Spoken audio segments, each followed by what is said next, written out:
Hi again. Thank you for your patience. It seems like we got everything sorted.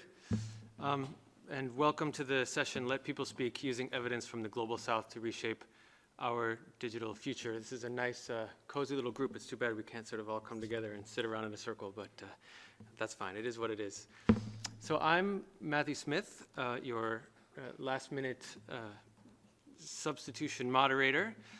And if anyone watches TV, I'm not that Matt Smith. I'm another Matt Smith. And I work at Canada's International Development Research Center. And I'm not going to, we've lost a little time, and I'm not really going to get into a big introduction. But I'll suffice it to say that we've been proud to support this work that's going to be talked about today. Today, we have panelists and discussants. I'm going to really quickly introduce them, and then we're going to get right to it. So where's Alison? Alison Gilwald from Research ICT Africa, University of Cape Town. Helani Galpaya from Learn Asia. Aileen Agüero, DIRSI. And for discussants, we've got Daniel Abadi from Argentina, the Digital Government Office, Ministry of Modernization, which I look forward to hearing more about. Adil Suleiman from the Information Society Division, the African Union Commission, sitting amongst you. Henriette Esterhausen from APC next to him, and Scarlett Fondure to my right at UNCTAD, the Partnership on Measuring ICT for Development. We also have Enrique, where is he? Up over there, doing as our rapporteur, and Chennai Chair as our online moderator, who might feed us some questions from our friends on the interwebs. Okay, so to start everything off, I'm going to turn to Alison for her presentation. Yeah, but I might actually have to. You can see it there. Oh, there it is. Welcome, firstly, everyone. Thank you very much for joining us, I think, on the sort of last session of the last day. And I'm sure everybody's really tired and ready to go home. This survey that data that we're going to show you brings together studies, demand-side studies done across the global south, 16 countries all in all, that is still in progress, and we're hoping to do a number of further studies. We have got some studies are still kind of in the field in Asia, or being wrapped up from the field in Asia, and we're very pleased to be excited to be doing another 2 countries in Africa with the support of CEDA, and 1 country in Latin America and Asia as well. That will take us very close to 20, I think, which is back to where we sort of were just for Africa a few years ago, but it's very exciting to get that back. All of these regions have been doing demand-side surveys for over a decade, but this is the first time we've actually used the same instrument to do nationally representative surveys. These are really important because in our prepaid mobile markets, there is no other way to get the actual numbers of people who are connected, who they are, and what they're using the internet for. In a prepaid mobile market, you simply cannot identify the gender of the user of that SIM card, or what they're doing on the internet as a woman. You can see who they are, where the SIM card's going, but you can't see it. It's very simple things like the connectivity figures that we have such diverse data on from GSMA or ITU, and then our data from the Global South is really only possible because you can identify the actual unique user of a SIM in this case, or user of the internet, by identifying the number of duplicate SIM cards that there are, that the individual is using, or aggregated across the nation. And even as we move to more competitive environments and if we move into the internet, we're still finding very high numbers of duplicate SIM cards in many countries. It used to be very, very high with mobile phone, just for mobile phone usage, but now it still tends to be pretty high. So this data is really important in terms of that. And so it's also the data is really focused on after access, moving beyond the simple connectivity issues, looking at the challenges of moving to data environments, OTTs, et cetera, that are challenging us, the adoption and substitution of voice and text services, but far more importantly than that, looking at the factors of inequality that affect the use of the internet once one's even connected, or prevent one from being connected. So that's the really important contribution as well. Who isn't using the net, or why aren't they using it optimally? So if we could just click on the slides a little bit. I'm not going to say very much about the methodology unless people would like to come back to it, in which case I think Aileen will probably best handle questions on that. But basically, the survey is nationally representative. It has a 95% error confidence measure. And essentially, we work off the national census frame. We sample from the national census frame at the household level. We then randomly select an individual from the household, so we get both household individual data as well. And then the sample is weighted, or the data is weighted once we get it according to various methodologies that have allowed us to use relatively small samples with high levels of accuracy, and to also get data from predominantly urban areas where we get data, but also cover rural areas, but weighted accordingly at the national level. So if we could just move on from that slide very quickly. We've just got a couple of slides. We don't claim for these studies to be regionally representative because we don't do enough countries in these studies, but I think they are indicative of what's happening in the regions. And I think if you just look here at Africa, we can see that we have very high mobile phone access from Kenya, South Africa, Ghana. Our lowest in the least developed countries, of course, Mozambique, Rwanda, Tanzania, all considerably lower. But you can see our higher penetration countries looking more like Latin America, and our low ones way below Asia. So, yeah, I mean, the Latin American is an interesting comparison for a country like South Africa. Yeah, the thing is that in Latin America, mobile ownership is not an issue now as compared to what it was like 10 years ago when we were doing this kind of research. And that's why maybe, as Alison said, Latin American countries will be more similar to South Africa in those terms. But maybe we will have a look later at smart.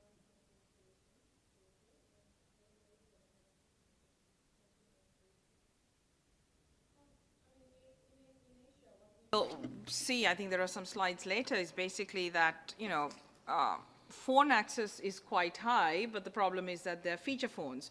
And the thing here is that, you know, India has over 1.2 billion people. So if you think about Asia, you know, all of Asia is, you know, sort of South Asia is pretty much wiped out by the India numbers. So if you want to get a sense of what's happening in South Asia, just look at the India numbers, because that will be the weighted number. It'll be very close to what India is. So, next. Next slide. Okay. Internet. Yeah, I mean, internet use is abysmal. Let's just put it that way. You know, under 20%. India around 19%. Bangladesh around 13%. Cambodia is the only high number. Cambodia, interestingly, in Southeast Asia is very similar to the Myanmar numbers we have seen, which are not shown, which is, again, in the high 30s as a percentage of the population newly entered into the market, but abysmal in India for a country that has, you know, reformed its sector 16 years and going now. Yeah, and I think if Africa data, again, we've got this enormous diversity between the different regions. Again, South Africa looking more like, well, they're still below Latin America, interestingly. But then these least developed countries having really, really poor outcomes. So the slides are very, I can see Adil staring at the screen desperately. But basically, we've got Rwanda, 8% here. We've got Mozambique, 10%, and Tanzania, 14%. So we're not even reaching these theoretical, 20% critical masses in order to get these positive network effects, associated with the digital economy. And also interesting because, so much effort has been made to address the issues of connectivity. I mean, particularly Rwanda. Rwanda's had, World Bank money poured into it, WEF projects associated with it, and yet they you look at it and you see that you've got so little penetration, which I think is, again, just emphasizing the demand side constraints on this, the skills, the affordability issues that are still affecting internet take-up. Are we talking about fixed line or mobile? Basically, internet use is both, but across most of these countries, it's 99% mobile. Yeah. Very, very little fixed outside of South Africa and North Africa, but the North Africa figures aren't even here. And from Latin America, I just wanted to point out that when we were thinking of which countries to choose doing the surveys, we thought about having one with high income levels, middle income levels, and a little bit low income levels. So all the results that we will see will more or less reflect that ranking, because Argentina is always on top, then Peru and Colombia with middle income, and Guatemala and Paraguay are at the bottom. No? And this is the same as we are seeing here in the case of internet use. Next slide. Can we go to the next one? Oh, okay. Let me just perhaps just if we could go to the next slide on the average internet years of use. That's we've got some Latin American and African data on. Yeah, as I mentioned before, in Argentina we find users with more experience in terms of internet. No? And then Guatemala and Paraguay at the other extreme. This is important as we've been listening in these sessions through all these days, that, for example, in terms of cybersecurity, there are more threats to more recent users. So we could say that these countries that has less experience in internet use are more, there is more danger in terms of what they can do, what websites they can access, or anything like that. So this is something we will discuss maybe later. Huh?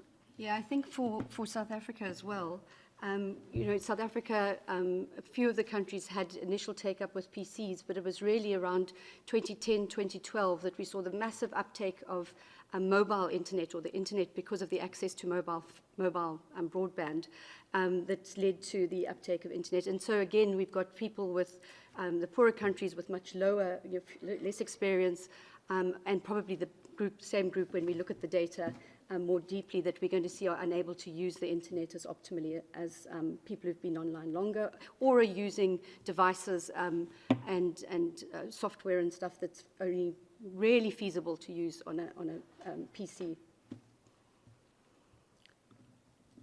Can we have the next slide? Internet for work.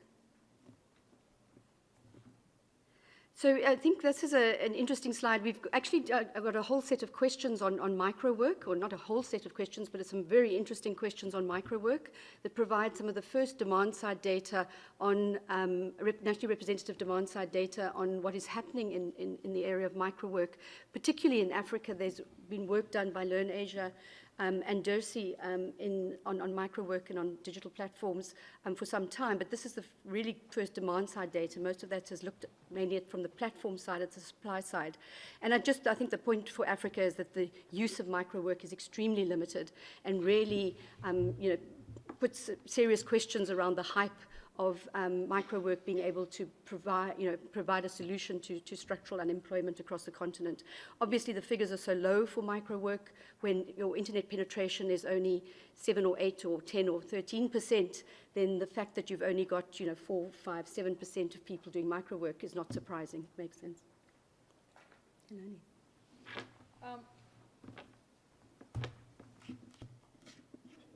So this 10% of internet users number is actually a really large number when you look at it from another side, who do micro work. So if you actually look at micro work platforms, India is the second largest provider of labor in micro work outside of the US. And the US has, Amazon, Mechanical Turk, that kind of work. But if you take the top 4 platforms, freelancer.com, Upwork, etc., India is the largest provider, and yet it's only about 10% of the total population between the ages of 15 to 65. I think that's the more interesting thing. And Bangladesh is trying very hard right now with international donor money to actually roll out micro work, training people to work online, doing digital work, doing logos, doing websites, and so on. So we'll see, but basically these are small blips at the moment. Again, in Latin America, this area of using the internet for work is not that much, has not developed that much. Basically, there's the internet is used for, I don't know, taxis or maybe some kind of translations, but there's not so much of experience in this area. I think that even there were some issues in terms of how to regulate these activities. Maybe Daniel can comment us later about these taxi applications. No, I think there were restrictions in Argentina for this. Do you want me to talk now? Do you want me to talk later? Sure. Sure, okay. Well, first of all, hi all. There were some restrictions in the previous administration. Actually, this changed in the last 2 years. This year we passed a law for SMEs and for entrepreneurs to create their own company in the first 24 hours. Argentina blooming technology is seen, is getting bigger. If you see Latin America digital economy ecosystem, the 4 unicorns, or the 4 companies value over $1 billion are from Argentina. And for us, taking the office 2 years ago is a great challenge, looking that 4 companies grow up in Argentina, although all the challenges and blockings the government was giving them. So now we're trying to stimulate SMEs and entrepreneurs.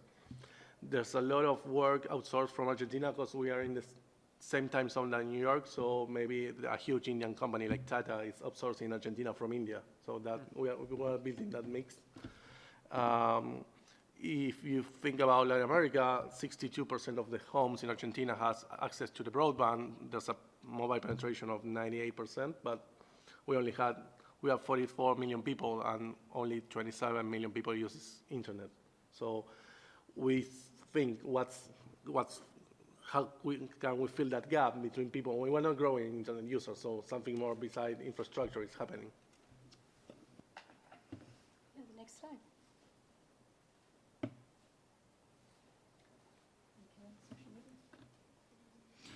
I mean, I'll just say that in Asia, you might as well look at social media numbers or look at internet numbers. They're basically exactly the same, like plus minus 1%. Social media is the killer app. In all the countries we work in, these are just 3 of them.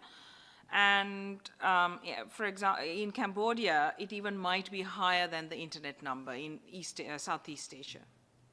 And social media includes sort of Facebook Messenger, anything where you can basically broadcast, including Twitter, WhatsApp, as long as you're using it for broadcasting, so it was quite broadly defined. In Latin America, the figures are there. If you can't see them, well, we have the highest levels of social media use in Colombia and Argentina. And then Paraguay is the country with the lowest percentage of social media use. What we found something interesting while doing the field work, and it was that when we were asking people if they use social media like Facebook, whatever, they said yes. No, but when we asked them if they use the internet, they said like, no, they were not aware of the fact that social media works through the internet. That's why on the questionnaire we had to make distinctions about this to see what really people understand by these new concepts. Can I just ask a question for clarification? Is that the percentage of the population that uses social media or the percentage of people that have internet access? No, it's just the percentage of the population. This is why we didn't put a filter. Mm-hmm. So, sorry. Just real quick also on social media use, was there any question around frequency that was factored in here? Yes. Okay. I don't think we're showing it, but No, we're not I'm showing it for Asia, but yeah, there was lots of questions about frequency. Yeah, and so it's a massive data set, and there are lots of questions around frequency of different things that you do on the internet. So there's certainly a lot of granularity we've got there. Just to say, again, South Africa, 42% of people actually using social media. much higher than Nigeria, Ghana, Kenya that follow just below 30%. And even South Africa at 42 is way below your lowest levels in Latin America. So I think it's an interesting question around, because if we actually overlay these with prices, which we haven't really done here, but we actually see Asia's prices are extremely low. A lot of these African countries, for example, Tanzania, Mozambique, these poorer countries here, and in fact Nigeria, Ghana, and Kenya, in fact all the middle section, all have very good prices, have very low prices. And Latin America has these very high prices, but obviously you've got greater discretionary income and higher GDP per capita and various things, but it's really reflected here that many of these countries are extremely poor and arguably may never be able to afford to use the internet at the kind of, optimally at the amount of bandwidth, etc., that we need, as long as we continue to use purely commercial sort of GSM models. Next slide. This is just, I'm not going to spend any detail on this because you certainly can't see it from your slide, but when we post this on the website, it's just got the sample sizes for the various countries, their populations, of course, as percentage of their population size, the breakdowns for urban and rural, and female and male, which the next slides look at a little bit more detail. I think the next one is mobile penetration by gender in Africa. I'm just going to go very quickly through these because we're now really out of time. But just to look at where we're seeing these biggest disparities. And, there's obviously a reasonably concerning gap between, in Ghana between men and women. But the really interesting, very, very big gaps is actually in these poorer countries. So we see a very big gap in Rwanda, 60% of men, 37% as opposed to 37% of women, and in Mozambique, 50% of women, men and 32% of women.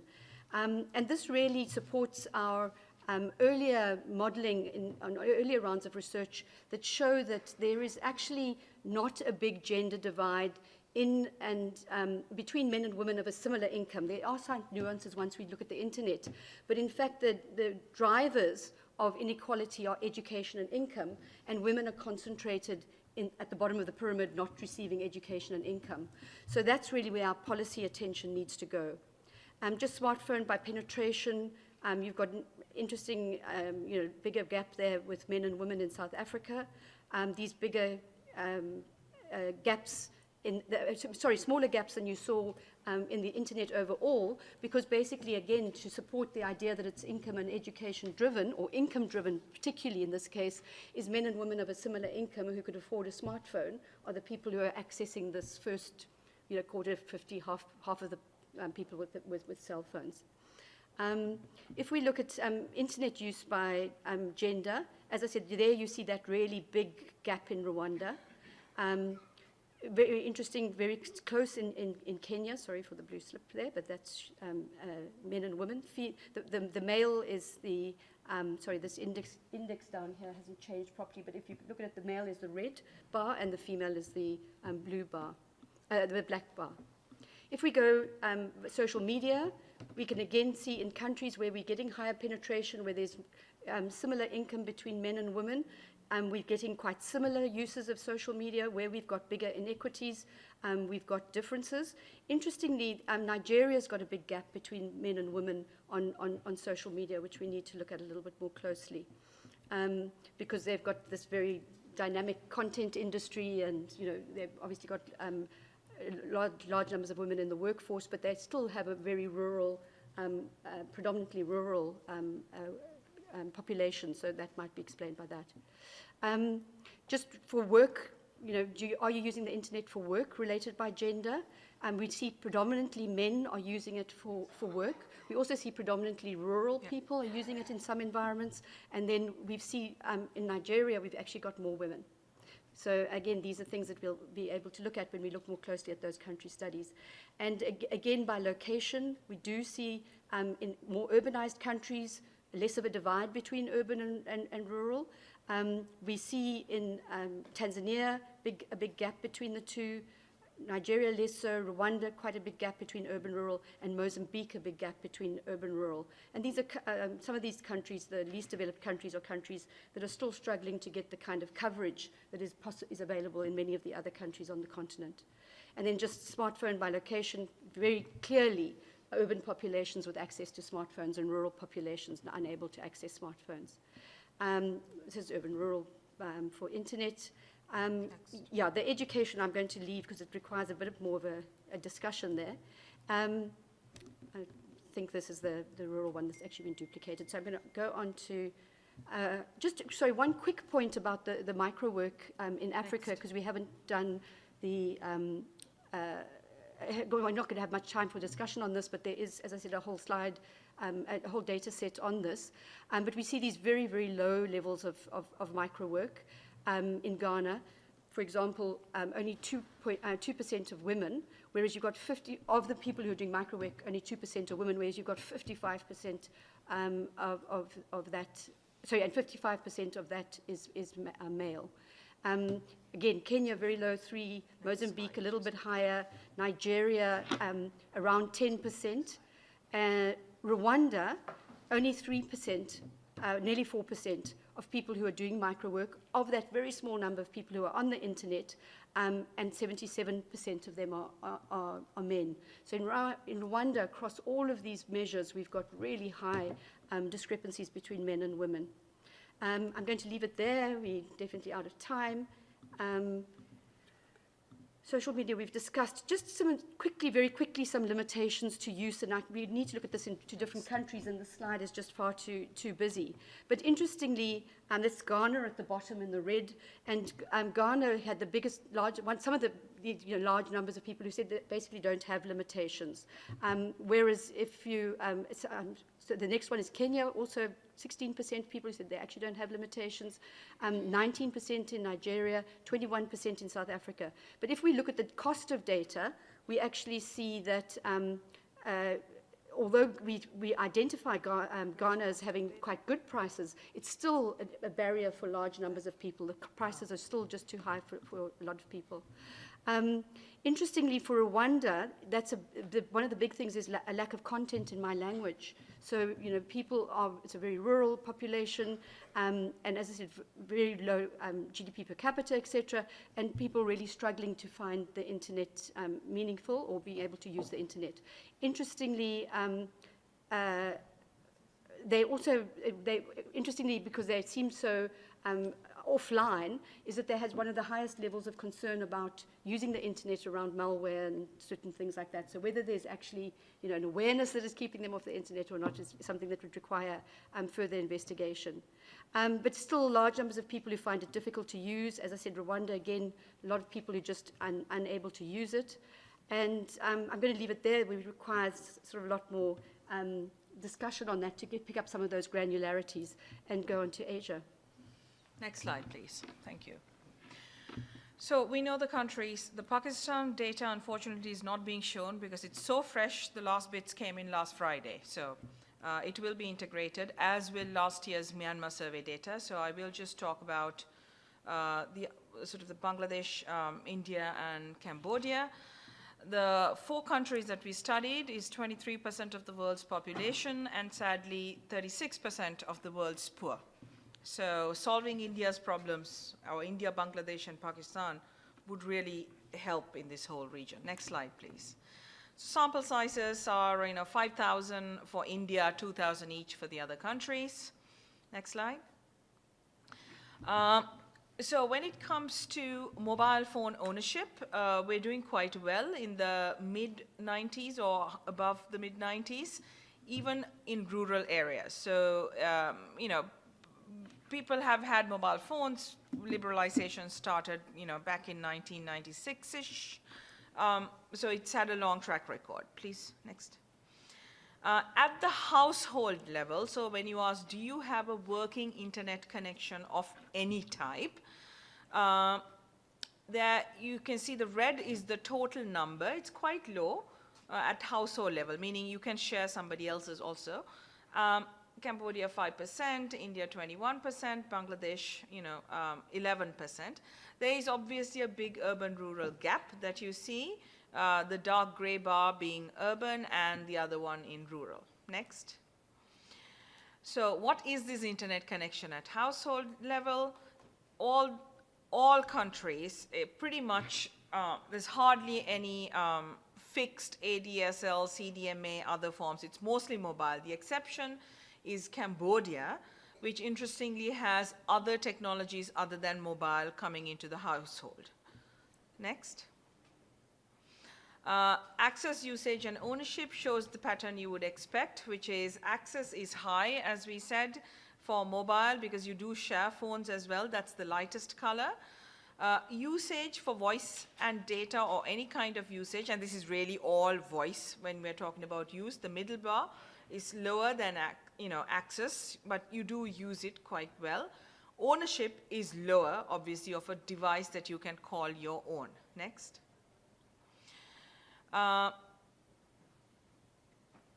So this is the total mobile phone ownership. I think we've seen these numbers before. There is an urban-rural divide, significantly big in Cambodia and India, close to 30%. Next.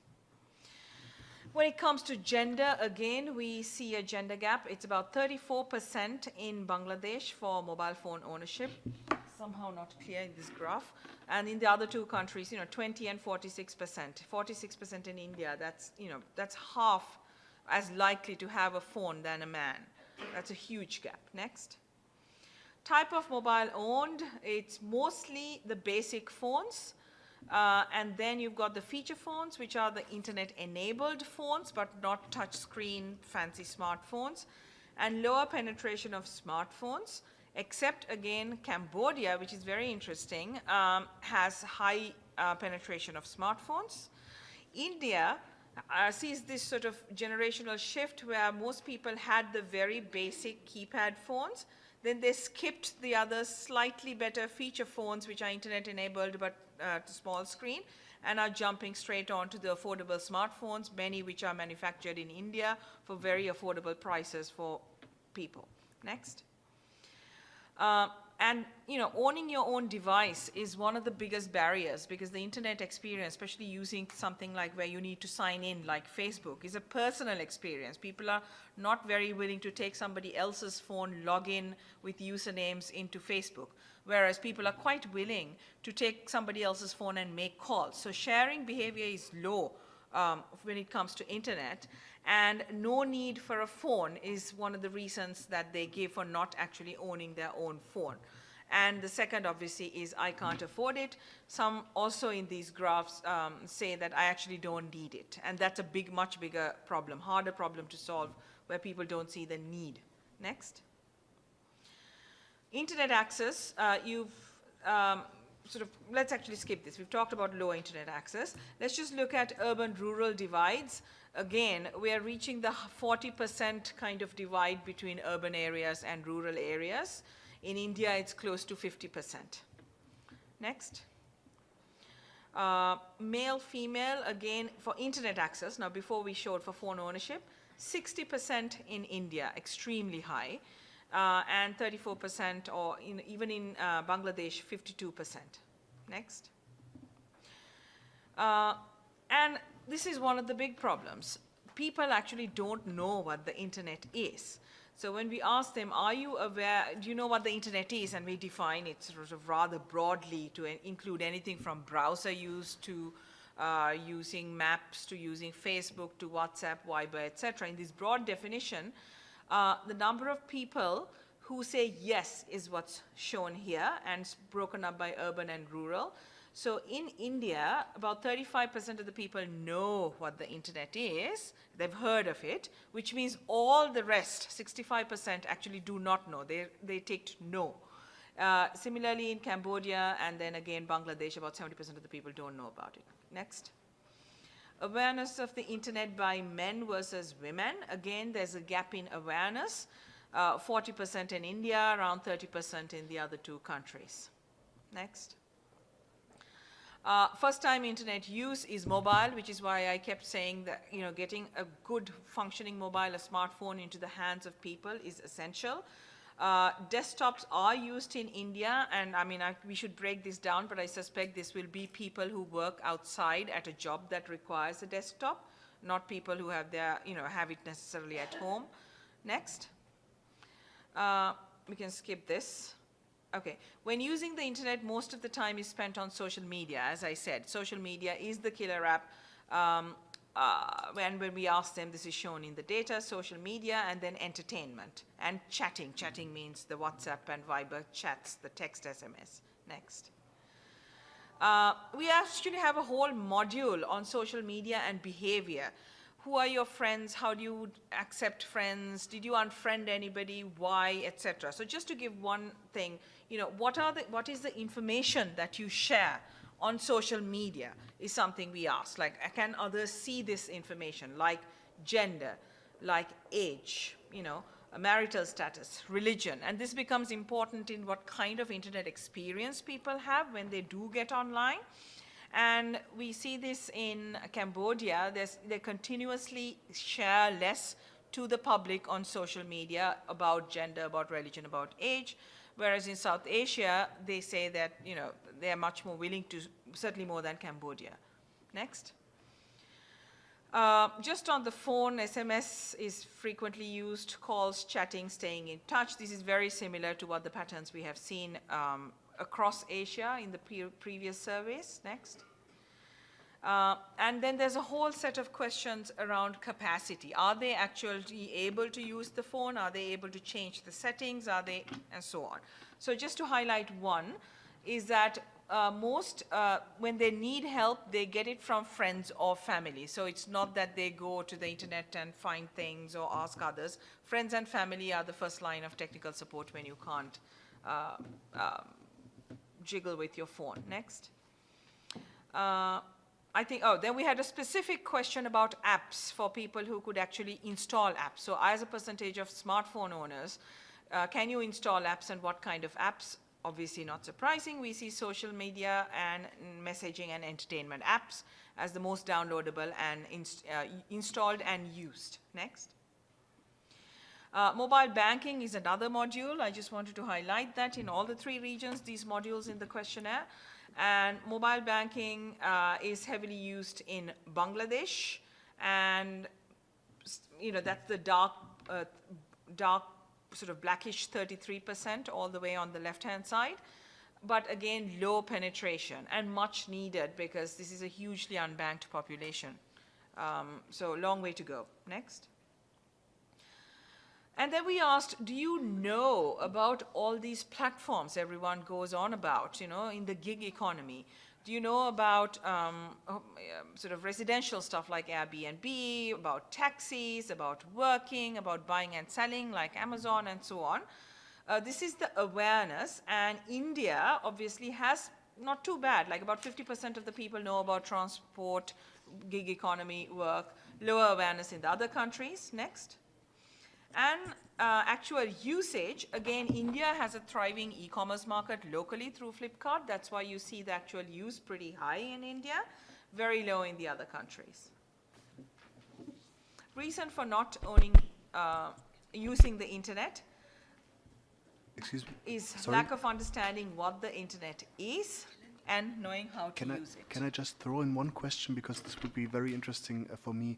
Is there any awareness of cross-border gig economy activity? So, because this is a topic that has come up quite often also at IGF. Do you have any data in that We can't differentiate between cross-border versus in-country, because the questionnaire is, when it's localized, includes cross-border and in-country apps, so Airbnb and something that's particularly used, let's say, in Myanmar. So, you know, that's in the description, so you can't break that out. Okay, thank you. I'll actually stop there. I mean, we've addressed the problems, you know, lack of understanding. Anyway, so main reason for not using the internet more than they currently use. So then we asked the people who are using now, would you use it more, and why don't you use it more? Sort of huge variation by country. Interestingly, in Cambodia, this big gray, light gray area is speed. So we did a whole lot of testing. We sent the mobile phone, the enumerators to the field with phones, which actually tested. So that's about 24,000 data points for India, which we analyzed. We haven't analyzed it for the other countries. So we'll get a sense of whether this is perception or whether this is actually shown in the data for the speed test. And Africa as well did that, right? Yeah, so that'll be another whole set. Anyway, thank you.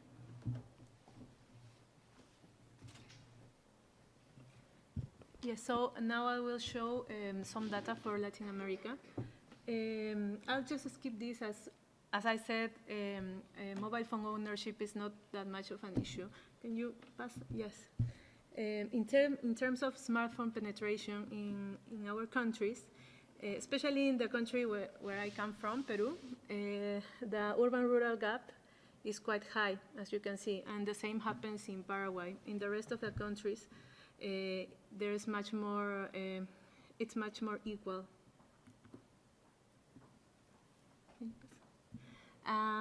Yeah, can you click, please? Chennai? Next. Can you click? No, it's okay. No, go away. Yeah, here I wanted to show what we have called mobile uses, traditional versus non-traditional. We have in the questionnaire more or less 9 traditional mobile uses, which are making and receiving calls, sending and receiving SMS, taking pictures, etc. And we've called non-traditional mobile uses the use of applications, mobile applications. So what we can see here is that, especially in rural areas of Colombia, Guatemala, and Paraguay, the difference between these more traditional uses and non-traditional mobile uses are much higher. Also, in terms of traditional uses, it's like we can see the levels of these uses are more equal, but there's a lot of variations between non-traditional mobile uses. And we were also curious about what was the main reason for not owning a smartphone. And some things have changed when we compare these results to the previous research that we did some years ago. And we find that, for example, in Paraguay and in Guatemala, the main reason is that the respondents do not need one. And for example, in my country, affordability is still an issue because 30% of the respondents said that, well, no, this was still a problem for them. And in the rest of the countries, the issue of not needing one and the affordability one are almost the same. As we have already talked about education and work, I just wanted to focus in this graph in the government-related activities online. No, so I've heard in the different panels that we've been through these days that there are many e-government strategies, plans, digital agendas, and everything. And when I see these results, I started to question what's going on, actually. No? As there are, as only in Argentina, these activities are close to 25%. While in Colombia, Guatemala, and Peru, they represent less than 20%. So maybe we will have to look deeper into what's happening. And again, Daniel will explain us what he's been doing in Argentina to try to address this problem. Next. And again, I wanted to show here what was the main reason for not using the internet. No? And we have different results. For example, in Peru, there is no interest. For 50% of the respondents, they are not interested in the internet. And while in Argentina, the main reason is that, again, there is no interest. Huh? And yes, we will have to listen to Daniel. Maybe you can tell us already what you've been working on, okay. All the trainings that you are doing, you're organizing throughout your country. Okay. Maybe. I can go for that. First of all, about government services in Argentina, yes, it's true. Beside the national level, Argentina, we got 2,000 local governments. When we took the office 2 years ago, at least 1,000 didn't got internet connection access in their town halls. So we are working with local governments to bring services to the digital and to this century. In that side, when we go forward as a government, making all things digital, what we also are creating is a digital gap between citizens that don't access to the internet. And if we are getting digital services online, basically we are just excluding them. So what we did, we created a national inclusion plan working digital literacy, working with, Argentina. As all know, Argentina, we got 30% of our citizens are in poverty. So we believe internet is one of those tools we can give them to progress and to build a better future. So we are working with vulnerable people, basically teaching them how to use the internet, not also literacy, but also how to do services online, how to learn how to apply for a job, how to get or use an email. It's extremely true what Aileen said. There's a disconnection between what is internet and the access to Facebook or WhatsApp. Even when we asked, you got internet, the obviously answer is not, but the answer about Facebook is yes. I know it's a generational thing. Internet has become a commodity. Most of us has already, in our part of our life, we connected to the internet. Nowadays, no one connects to the internet. It's just, it works. So that gets a dissociation between the concept of using, social networks and using internet as a productive thing. We're working on that. We're working with parents about teaching them how to accompany their children through the internet process, the challenges and the between surfing the net. So we had set a plan trying to impact 1 million people each year about getting them online. We believe there's about 10 million people in Argentina that they don't use internet, and we split connectivity to access. One thing is infrastructure that we're working on, but also creating digital skills based on the internet to progress and to get, jobs and development. So it's good to hear that there is some work from the government in getting to know the reality of the users, of the citizens. And many things can be done if we look at this, for example, this kind of evidence, like to know what is the main reason or the main barriers that prevent people from using the internet, mobile phones, or whatever. And the good news is that we have all these set of questions for the 3 regions. No? Can we continue, please? Then again, we have social media data. And once again, there is a huge difference between urban and rural areas in Peru and also in Paraguay.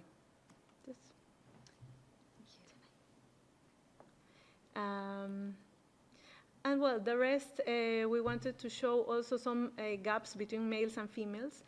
And, but I will just leave it there maybe because the results are almost the same as it's again in Peru, in Paraguay, and in Guatemala where we find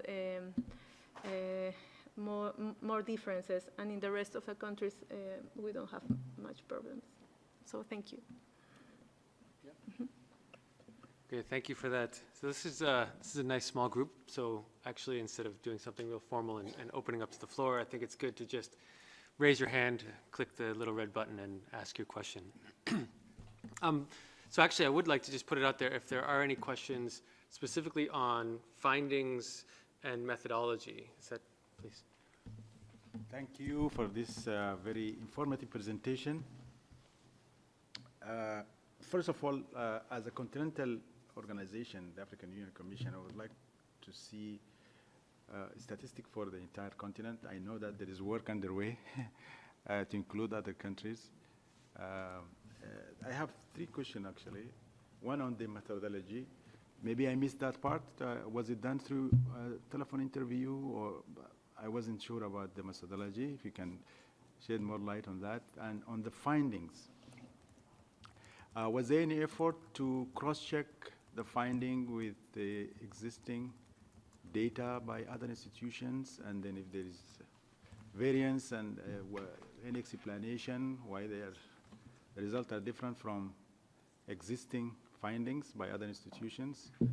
My last question, do you have a plan to have this survey as like one-stop shop for all ICT-related parameters, so that we just go to your survey and then we find everything to do with ICT and we don't have to leverage other institutions to get the data from? Thank you. Yes, regarding the methodology, All the enumerators were there on the field. And before we did many trainings in each of the countries. And we used also in the majority of countries tablets so that we could register the information there. In Latin America specifically, we couldn't do this in Guatemala and Paraguay because of the technical limitations. But in the rest of the countries, we traveled, we did the trainings, and the enumerators were there on the field. And more or less, in our case, the survey lasted 1 hour, approximately. In some cases, less, even half an hour. So it's not a telephone interview, it's a face-to-face visit to the house, randomly selected, and then go back to the house to interview the randomly selected individual. And we had some replacement rules in case the selected respondents were not there, etc. So there is a very rigorous methodology to ensure that you get the countries, the households and individuals, etc., that are sampled, and you have to go back, etc. What I wanted to speak about a little bit more was the complementary aspects of this data in relation to other data sets and data collection, and then also possibly that, as I said before, that actually this is the only way you can get this data and it doesn't actually exist anywhere else. But just quickly to speak about the complementary nature of it, if we are able to bring together a few critical questions into the national census, so every 5 years or even longer in some countries' cases, we've got at least a set of critical questions, 5 or 10 if we could squeeze that many out of the national census on ICTs. These could be used as like verification points that we can then do much deeper in-depth surveys in between. So that obviously we're only doing these relatively small samples, we're only nationally representative, whereas these other census household surveys, even if it was the annual survey, we could get 5 or so questions in. We could use these in between these far bigger surveys, which are of course extremely expensive to do, and on average in our case take about an hour and a quarter to do. Also there's translation into local languages and stuff, and a bit of tutoring and throwing, so that can also make it a bit longer.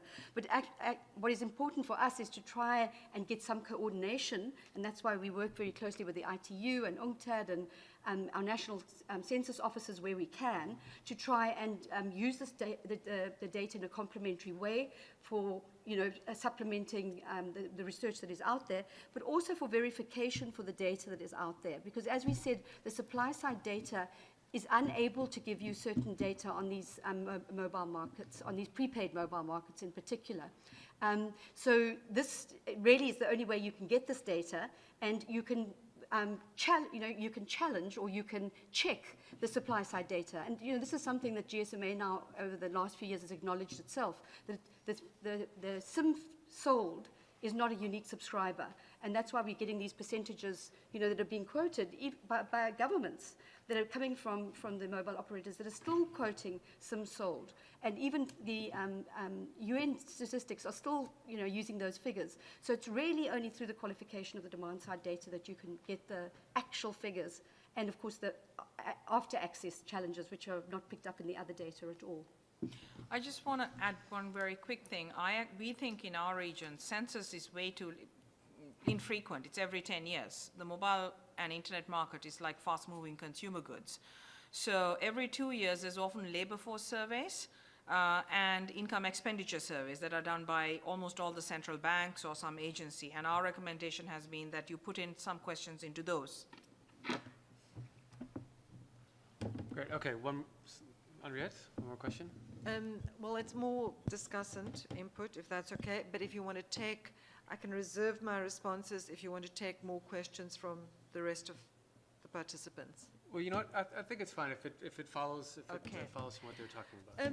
So I wanted to just reiterate what has been said about the value of this data. So as Matt introduced me, I'm from the Association for Progressive Communications, and we work in both ICT for Development. We're a global network of civil society organizations around the use of ICTs and the Internet for Social Justice and Development. So we do ICT for Development work and we do human rights work. And for us, this data is just indispensable. And I'll use one example, Rwanda. I'm not sure if you noticed how Rwanda scored. It scored low on internet usage. We know it's a very largely a rural population. It scored even lower on social media usage. Now, Rwanda is considered one of the big successes when it comes to ICT for development. Donors are very attracted to investing in Rwanda, and Rwandan government is very successful at convincing donors, even donors from pro-human rights countries, to invest in Rwanda. And there's general acknowledgement that Rwanda doesn't have a very open media and freedom of information or expression environment. That's usually excused on the basis of the fact that Rwanda is doing so well in terms of economic and social development. So this is a very interesting example. And if you look at the Alliance for Affordable Internet Index and you compare Rwanda and South Africa actually scores one step down from Rwanda on affordability, but South Africa scores very well relatively. Now, of course, there's a huge income level difference, and there's a huge rural-urban distribution difference. And it's these differences that we need to be able to see, to understand, to make sure that our advocacy efforts, plus our investment in dealing with certain gaps, like the gender gap in access, actually make sense. So I just think it's really, really indispensable. And that's coming from those angles, but I think there are other areas as well, such as if you are working in ICTs and education, and you want your projects to have impact beyond the pilot, the localized pilot, you really need this type of data in order to design your initiatives, design your effort, so that it makes sense, that it reaches the right people, and also then to be able to learn. And that's my final point. We are part of, along with Research ICT, Africa and Learn Asia, of an initiative of UNESCO called Internet Universality Indicators. It's an effort to measure internet access from the point of view of rights, openness, accessibility, and the multi-stakeholder process. And we can come up with an indicators framework, but if there's no data that actually addresses some of the questions that we are asking around content creation, for example, around how people are using the internet, we're not really going to be able to get data that allows us to learn around what's happening to the internet. So really, I want to commend you for this, and I hope it's continuing. I think it's good to get the questions into the census, but I think Ilani's point that it's not frequent enough. So yes, I just hope that you can cover more countries. That's what I would like. And what the plans are, if you can tell us what the plans are for that. Respond? No? Okay, so we have one more question, then I'm going to turn to another discussant. Yes, Torbjörn Fredriksson from Amsterdam. Sorry I was late to this session.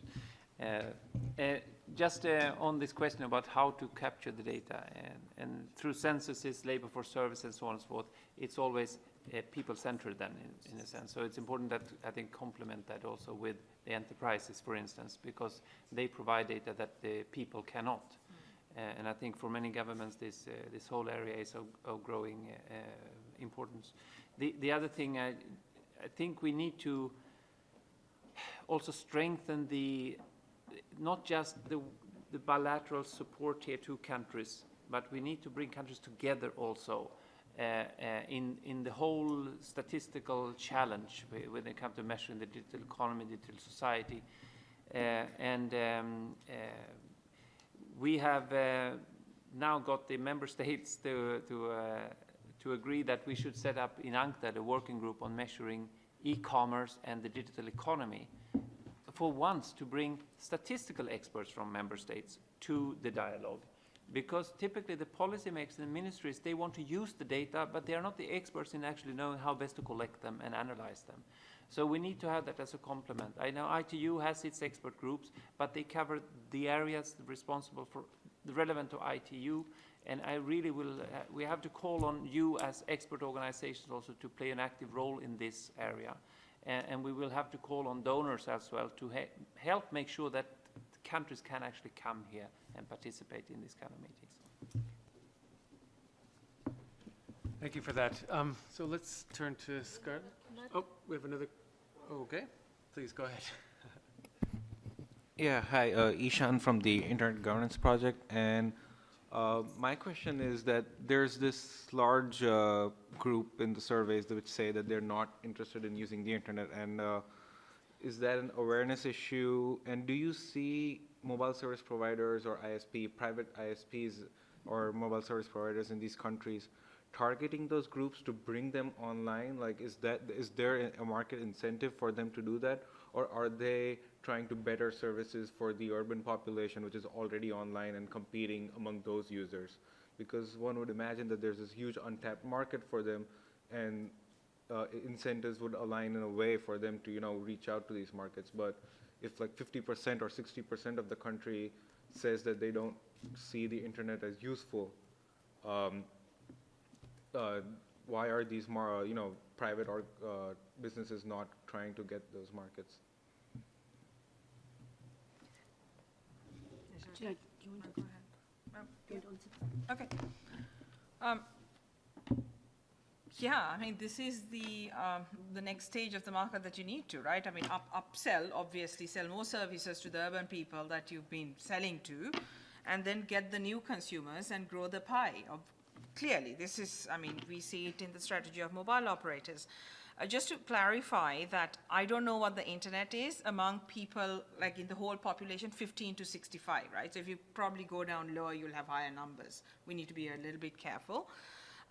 And I think the financial imperative is clearly there. And if you look at sort of marketing, you see that, I mean, sort of this very Facebook-centric advertising, price-sensitive stuff. You see operators bringing up, so another reason people are not getting in online is I'm afraid of what content my kids, etc. So you see, for example, in Sri Lanka, telecom operators selling a dongle preloaded with sort of age, you can select the age, 16, 14, etc. Content blocking software already preloaded into the first dongle they get. So I think this is sort of something we very much see in the strategies, because you have to do this, right? Just to respond to Torbjörn, I think you're absolutely right. The enterprise level data is really important. Formal and informal. It's not only important in sort of, understanding what the level of digitization is and e-commerce, etc., but really if you have to address the challenges of digitization, which is, if you look at a job comprised of many tasks, there's a subset of these tasks that are going to be automated and are going to be lost, which is going to be a huge impact on employment. And then the nature of the firm will change based on what the tasks that are outsourceable or digitizable are. So understanding this impact at firm level, I think, is really important. Thank you for these questions and input. I just wanted to respond to the point about the internet, firstly, just from a methodological point of view. I mean, we had this question of, people said they don't know what the internet is, but they're actually using it. So that was sort of one of the challenges. And actually, although a big issue was made of it, in fact, from a policy point of view, you kind of got people online. It doesn't really matter as long as they're using it, what they call it as, what they call it. And so in our surveys now, it's just like a default. If people have said, no, they don't use the internet, and then they said Facebook, the tablet just clicks it over, and it's all sort of taken care of. I think what's more interesting is the people who say, I have no interest, or, it can't do anything for me. And this is a classical question in sort of survey work. How do you ask people about things that they don't know? And there are techniques, but they're very time-consuming. So you actually show people various things, or you show them mobile banking, or you show them whatever it is, and then they say, oh, well, I would be interested. But that we don't do because it's, it's so difficult. But just to say that I think generally we do see across all regions, we do see this mopping up, especially the regions where we have these very low levels of internet take-up and these high levels of unawareness or of low interest. We do have extensive strategies by operators. Particular products and things have been mentioned here. But I think if you look at the GSMA Connected Women study, it's, tacitly, not even tacitly, it's overtly indicated that by, getting women online, they're going to address problems of saturation in their markets, because these are the people who are, are largely the people who are unaware or can't afford the services, et cetera, et cetera. But I think the other thing that this survey work tells us, which is a much bigger policy challenge, is that even when you've addressed your nice branding, low product, clever sort of issues, you're still dealing with fundamental issues. The fundamental challenge for us is a human development challenge, is that people are not coming online, not able to use these services optimally because of the social and economic inequalities that exist there. And so and I think you see that in, the Rwanda data, for example, that was referred to. So you can make all these high-level infrastructural supply-side issues, but unless you address the fundamental issues of inequality, there's not going to be any digital equality. Okay, we have about 15 minutes left, and I want to make sure we get to our last two discussants, so I'm going to turn to Scarlett from UNCTAD. Thank you very much. So I'm going to try and be very quick. I'm here representing not only UNCTAD, but also a little bit the Partnership on Measuring ICT for Development, which some of you might be aware of. We are going to present progress on ICT statistics in the next UN Statistical Commission in 2018. And in particular, we're going to talk about how the global indicators framework for sustainable development goals has 232 indicators, but only 7 ICT indicators are included. And this is despite the fact that ICTs are recognized as a key development enabler and have a role to play in achieving these SDGs. And I think this goes back to what Alison just mentioned, the fact that we have to be able to use this information to gauge the level of different levels of development, both social and economic. And it's important that all areas where ICTs will play a role are measured and monitored beyond what is currently in this monitoring framework. And with this in mind, the Partnership on Measuring ICT for Development established in June 2017 a task group on ICT for SDGs, which will aim to propose a thematic list of ICT indicators that countries could use to measure ICT availability and use in sectors that are relevant to the SDGs and that are not covered in the current SDG indicators framework. And these might include indicators on skills, e-commerce, financial inclusion, e-government, e-waste. And we will also aim at improving the availability of disaggregated indicators. And disaggregation would mean by gender, by income level, by geographical measurement. And finally, this task group is open to all members of the partnership, which are mostly international organizations, but also other interested agencies and stakeholders such as IDRC and Learn Asia. So I take off my hat from the Partnership on Measuring ICT for Development, and I put on my UNCTAD hat. As you know, UNCTAD is the UN Conference on Trade and Development. Our focus is really on the economic aspect of things. And the Information Economy Report 2017, this one, focuses on digitalization, which was mentioned now by Helani. And the second chapter of this report focuses in particular on the issue of measurement. And the rationale behind the report is that we are at a turning point in the global economy that has been enabled by technology. We have emerging technologies such as artificial intelligence, the Internet of Things, cloud computing, which all of us are aware of because the IGF is for the ICT community, but not necessarily the policy people are aware of these implications. And well, the statements on the transformative and disruptive potential of ICTs might appear to be self-evident. The IER points out that we ignore more than we actually know about the evolving digital economy, and fundamental indicators that are still not widely available for developing countries are the extent to which enterprises have affordable access to relevant ICTs and digital solutions, and whether they make productive use of them. And we also know that while ICT uptake is improving, there are wide gaps in the ability of businesses and individuals to make effective use of them.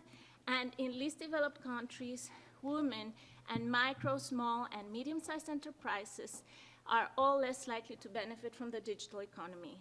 And we also know that while ICTs can help businesses become more efficient and better connected, and research has shown its potential impact in increased productivity, and there is relatively good data on the use of technology by enterprises from developed countries and emerging economies, very few low-income countries measure the use of ICT by enterprises. And where data is available, we always see that a lower proportion of small enterprises make use of the internet than large companies, engage in less complex tasks online, etc. So what do we need to know? We need to know more about not only the way that enterprises use technology, we also need to know about the impact of technology in the labor market. We have ILO global statistics on employment by industry, but data availability is limited even for some large economies. We also will need to measure the availability of ICT skills and of non-cognitive skills, the enrollment in ICT programs in vocational and higher education, in lifelong training. And in addition, this kind of data will help countries match the supply of and demand for digital skills by helping forecast their digital skills need. We need ways to measure new jobs and occupations, the skills they require, and how the workforce is made up. So in conclusion, the measurement challenge of the digital economy cannot be separated from the policy challenge. In order to ensure that everybody can benefit from the digital economy, it's essential to produce policy-relevant data and statistics on the multiple aspects of the digital divide. We can estimate the size and certain trade aspects of the digital economy, but we cannot measure how ICT used by the public sector or the health sector or in education has indirect impacts on the productivity of enterprises or on social well-being. So the lack of data from developing countries means that the implications of the evolving digital economy for these countries generally are not well researched. And this is why we find this very ground-level research from you guys really, really enriching and illuminating. So finally, with regards to the work being done at the policy level, our level, in terms of measurement of the digital economy, I would just like to let you know that after we published this, we had an intergovernmental expert group on e-commerce and the digital economy that decided to form a working group to measure these, to measure the e-commerce and digital economy. We hope to be able to announce this, the terms of reference of this working group officially in the coming months, but we already take the opportunity to invite all of you to express an interest if you would like to contribute to the work of this working group. So that's, and if I may, I would like to invite all of you to the e-commerce week next year, 16 to 20 April 2018, because it's a gathering that will allow you to look specifically at digital economy issues and e-commerce, and will bring stakeholders from both ICT community and the policy side. So thank you. Great. Thank you, Scarlett. Can I just make one small point on that? Sure, please. Sorry, just one. It's actually a factual point. I just wanted to say we've only focused on our household and individual survey data, but alongside this data are informal sector surveys. So although we are sort of contributing now by the micro work demand side questions that are in the household and individual and informal sector surveys, in fact, mainly in the household and individual surveys, there is an informal sector survey which gives us, enormous insights into vast parts of the economy in most of the areas that we work in. So, small contribution in the formal digital economy, but this very important informal sector survey that provides us some of the informal digital economy activity. Okay, in some of the few minutes we have left, I'd like to turn to Adil to give his thoughts about the role, we've talked a lot about the role of this data for policy, or evidence-based policy formulation. I'd be curious as to your perspective from within the African Union Commission. Yeah, let's get practical. So in the African Union Commission, I think we, in partnership with the European European Union Commission, we are in the process of implementing a program called PRIDA, which is Policy and Regulation Initiative for Digital Africa. And this is going to be a digital platform that has, it will be a one-stop shop for all national policies. It will also be all the regulation at the national level. You have it there. And also harmonization tool for all the national policies, as well as the monitoring of the implementation of policies and regulation at the national level. So what is important for me to attend this session is, in attending this session, I want to see how we can leverage your expertise, because this is all the common thing in this, for this tool to work, we need to have data and statistics on this platform.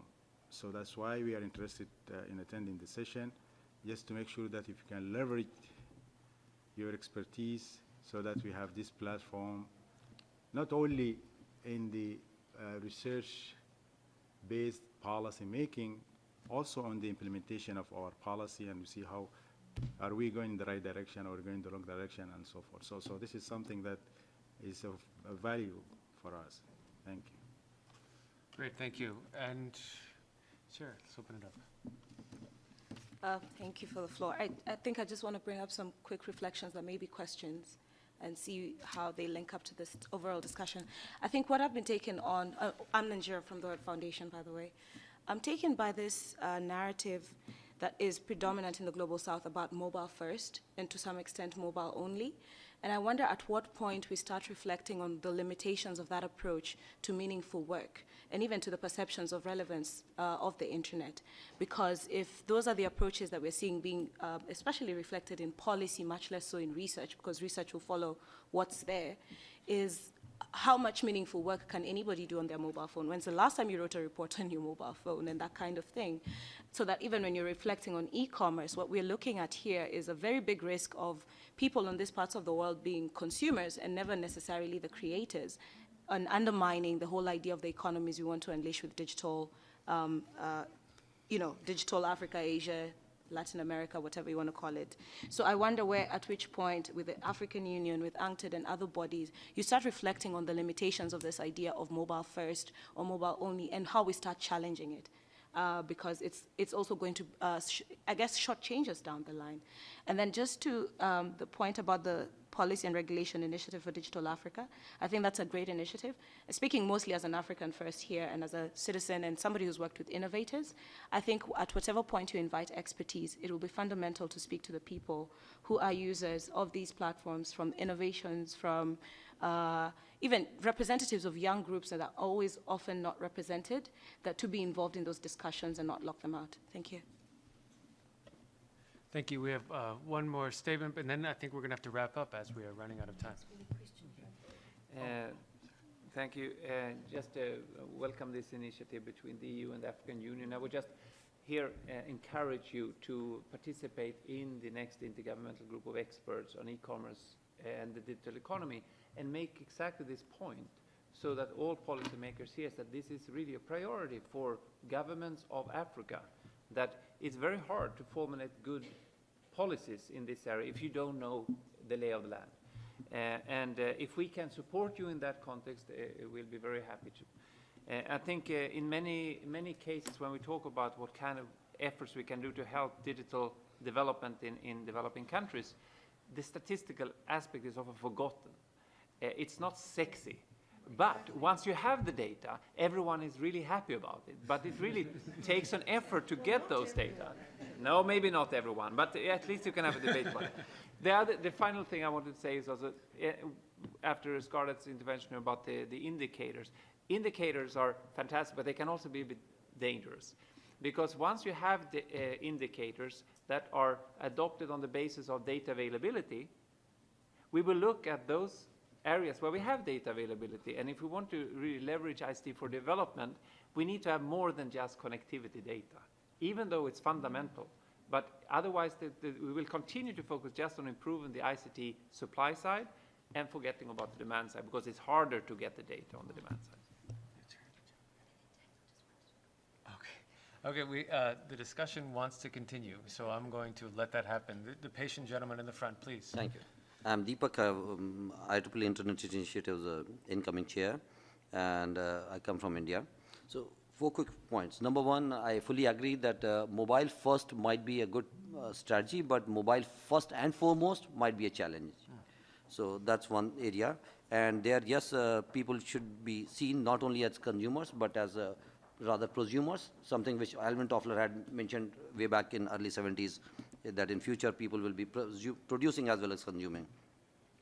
Second thing in terms of, you mentioned in terms of UNCTAD, the impact of small scale SMEs, small and medium enterprises. Now, in some cases, the government policy, even if it is for a totally different reason, can actually incentivize in a totally different manner. So, for example, in India, we rolled out the unified goods and service tax from 1st of July this year, and the only way to file tax returns is online. So willy-nilly, people will have to come online in some manner, okay? So it's a forced thing, but it's there. Third thing is that you mentioned about women at times having this challenge of getting access. That's right. But at the same time, there are also cases where women are finding additional opportunities because of ICT. So, for example, handicrafts and other type of things. So they can do those things for which otherwise they had social challenges in terms of stepping out and trying to sell those things outside or collaborating on that thing. The last thing is about measurement. On the measurements, I think we need to differentiate between 4 different concepts very clearly. One is there's a number of subscriptions, which is just the number of connections, the legal contracts. So if I have 3 different mobile phones and one fixed line connection, I have 4 subscriptions, but I'm still a single subscriber. So there's a difference between subscriber and subscription. Oftentimes we conflate these. Third is the users. If you have a single connection in a school, there could be hundreds of children who might be using that. So the number of users need not be equivalent to the number of connections or the number of customers. So in the mobile industry, people often use this phrase called ARPU, average revenue per user per month, but actually it is a ARPS, which is average revenue per subscription, not even per subscriber. The last is that we also need to look at, there are people who are even not users, but still internet touches them.